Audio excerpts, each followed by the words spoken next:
Hi, and welcome to this short video tutorial where we will show you how to print off your CPD Certificate of Completion. So to begin, let's start by opening your personal record.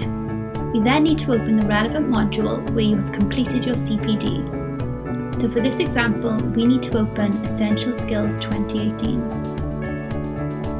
On the left-hand side of the screen, you can see the Continuing Professional Development section, which is located underneath your progress.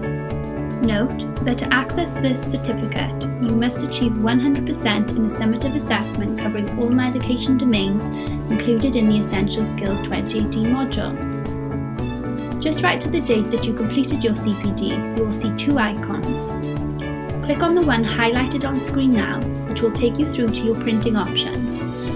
Note that there will be 2 pages to print, both your certificate and your assessment summary. Thank you for taking the time to watch this tutorial. If you have any further questions, then please don't hesitate to get in touch with a member of the team via our help desk.